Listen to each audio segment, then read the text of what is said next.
مسجد اقصی اسلام کے 3 مقدس ترین مقامات میں سے ایک ہے جس کی طرف سفر کرنا بھی باعث اجر و ثواب ہے۔ مسجد اقصی اپنے آپ میں ایک مکمل تعمیری تاریخ رکھتا ہے جس کا تعلق قوموں کے عروج و زوال اور پیغمبروں کے مبعوث ہونے سے ہے۔ مسجد اقصی ہم مسلمانوں کے لیے قبلہ اول کی حیثیت رکھتا ہے جس کی طرف رخ کر کے نبی اکرم محمد صلی اللہ علیہ وآلہ وسلم اور آپ کے اصحاب نے تقریباً 1.5 سالوں تک نماز ادا کی، اور یوں لوگوں کو یہ پیغام دیا کہ اسلام کوئی نیا دین نہیں بلکہ یہ دین ابراہیم ہی کی ایک شکل ہے جو حضرت موسیٰ و عیسیٰ علیہ السلام کی تعلیمات کو پھر سے زندہ کرنے اور اصل توریت و انجیل کے پیغام پر عمل پیرا ہے۔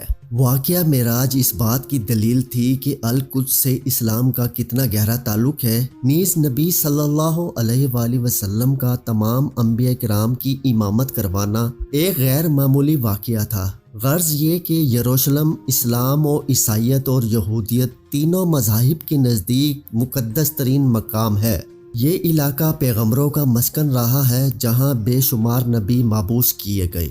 قرآن مجید میں اللہ تبارک و تعالی نے سرزمین قدس کے متعلق سورہ اعراف میں فرمایا، اور ہم نے اس قوم کو کہ جس کو کمزور بنایا گیا تھا اس سرزمین کے مشرق و مغرب کا وارث بنایا کہ جس سرزمین میں ہم نے برکت رکھی ہے۔ اسی طرح سورہ اسراء میں فرمایا، پاک ہے وہ ذات جو لے گئی اپنے بندے کو ایک رات میں مسجد حرام سے مسجد اقصی تک کہ جس کے ارد گرد ہم نے برکت رکھی ہے۔ ان آیات میں جس بابرکت سرزمین کا ذکر ہے وہ بیت المقدس اور اس کے گرد و نواح کے علاقے ہیں۔ حدیث مبارکہ میں حضور اکرم صلی اللہ علیہ وآلہ وسلم نے مسجد اقصی کی فضیلت بیان کیا، لہٰذا حضرت ابو ذر غفاری سے روایت ہے کہ انہوں نے نبی صلی اللہ علیہ وآلہ وسلم سے پوچھا، اے اللہ کے رسول، اس روئے زمین پر سب سے پہلے کون سی مسجد تعمیر کی گئی؟ تو آپ نے فرمایا مسجد حرام۔ انہوں نے پھر پوچھا، اس کے بعد کون سی مسجد تعمیر کی گئی؟ آپ نے فرمایا مسجد اقصی۔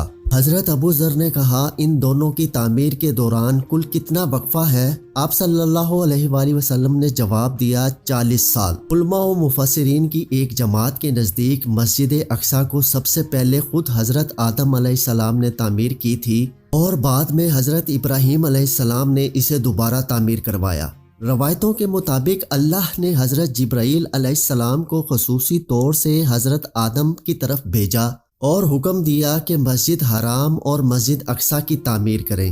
ابن حشام نے اپنی تاریخ میں لکھا ہے کہ جب بنی اسرائیل فلسطین میں مضبوط ہوئے اور ان کی ریاست قائم ہوئی تو حضرت داؤد علیہ السلام نے بیت المقدس کی دوبارہ بنیاد رکھی، اور پھر آپ کے جانشین اور فرزند حضرت سلیمان علیہ السلام نے مسجد اقصی کی مکمل تعمیر فرمائی۔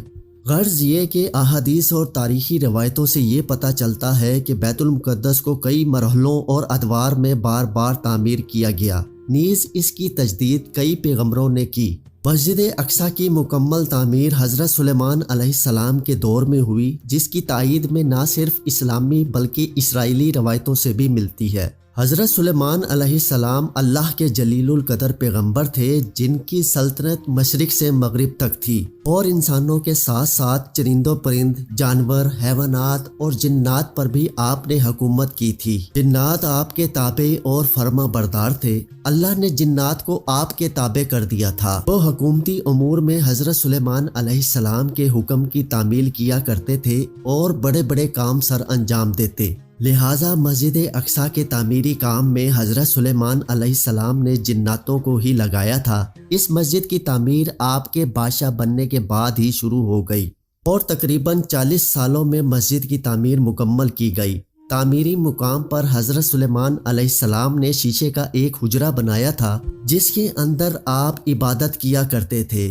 آپ اپنے عصا کے سہارے کھڑے رہتے اور اللہ کی عبادت میں مشغول رہا کرتے تھے۔ یہ عبادت کافی طویل ہوتی تھی۔ آپ کئی دن یا ماہ ایسے ہی کھڑے رہتے اور جنات اپنے کاموں میں مشغول رہا کرتے تھے۔ جب سلیمان علیہ السلام کو یہ علم ہوا کہ جلد ہی آپ کی وفات ہونے والی ہے تو آپ نے اللہ سے دعا کی کہ ایسا معجزہ صادر ہو جائے کہ ان جنوں کو آپ کی وفات کا علم ہی نہ ہو اور وہ اسی طرح اپنے کاموں میں مصروف رہ کر مسجد کی تعمیر مکمل کر دیں۔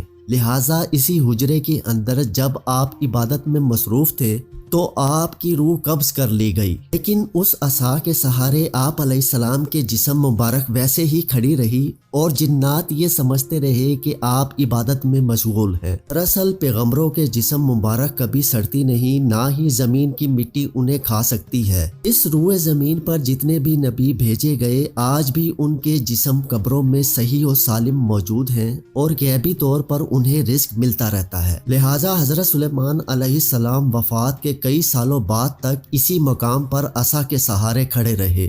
آخر کار جب اس عصا کو دیمک کھانے لگی اور وہ لاٹھی کمزور ہو گئی تو آپ کی جسم مبارک زمین کی طرف جھکنے لگی، اور تب جناتوں کو یہ علم ہوا کہ حضرت سلیمان علیہ السلام کی وفات ہو چکی ہے۔ اس واقعہ کو اللہ نے سورہ سبا میں یوں بیان فرمایا، پھر جب ہم نے ان پر موت کا حکم بھیجا تو جنوں کو ان کی موت کا علم نہ ہوا مگر زمین کی دیمک ان کی عصا کھاتی رہی، اور جب سلیمان زمین پر آئے تو جنوں پر وہ حقیقت کھل گئی۔